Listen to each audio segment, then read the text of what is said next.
उत्पत्ति अध्याय 22। उत्पत्ति अध्याय 22।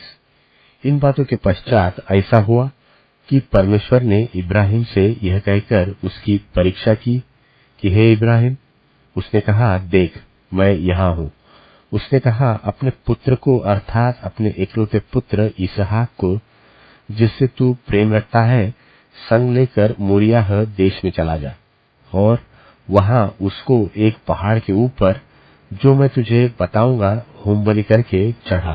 सो इब्राहिम बिहान को तड़के उठा और अपने गड्ढे पर काठी कसकर अपने 2 सेवक और अपने पुत्र इसहाक को संग लिया और होम बलि के लिए लकड़ी चीर ली।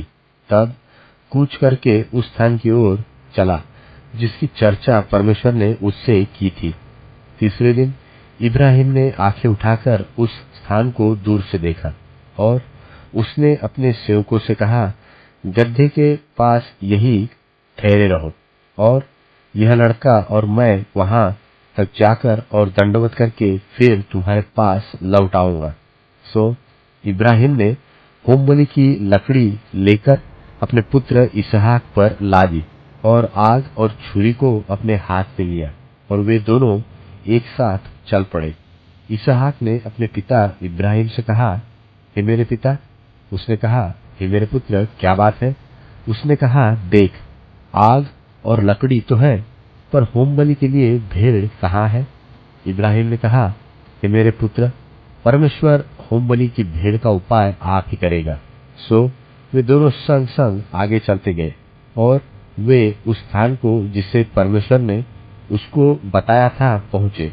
तब इब्राहिम ने वहां वेदी बनाकर लकड़ी को चुन चुन कर रखा और अपने पुत्र इसहाक को बांध के वेदी पर की लकड़ी के ऊपर रख दिया और इब्राहिम ने हाथ बढ़ाकर छुरी को ले लिया कि अपने पुत्र को बलि करे। तब यहोवा के दूत ने स्वर्ग से उसको पुकार के कहा, हे इब्राहिम, हे इब्राहिम। उसने कहा, देख मैं यहाँ हूँ। उसने कहा, उस लड़के पर हाथ मत बढ़ा और न उससे कुछ कर, क्योंकि तूने जो मुझसे अपने पुत्र वरन अपने इकलौते पुत्र को भी नहीं रख छोड़ा, इससे मैं अब जान गया कि तू परमेश्वर का भय मानता है। तब इब्राहिम ने आंखें उठाई और क्या देखा कि उसके पीछे एक मेंढा अपने सींगों से एक झाड़ी में फंसा हुआ है।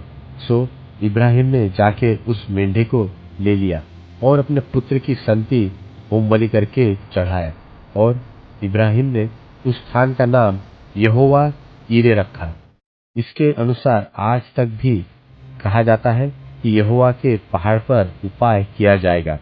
फिर यहोवा के दूत ने दूसरी बार स्वर्ग से इब्राहिम को पुकार के कहा, यहोवा की यह वाणी है कि मैं अपनी ही यह शपथ खाता हूँ कि तूने जो यह काम किया है कि अपने पुत्र वरन अपने इकलौते पुत्र को भी नहीं छोड़ रखा, इस कारण मैं निश्चय तुझे आशीष दूंगा और निश्चय तेरे वंश को आकाश के तारागण और समुद्र के तीर की बालू के किनकों के समान अनगिनत करूंगा और तेरा वंश अपने शत्रुओं के नगरों का अधिकारी होगा और पृथ्वी की सारी जातियां अपने को तेरे वंश के कारण धन्य मानेगी, क्योंकि तूने मेरी बात मानी है।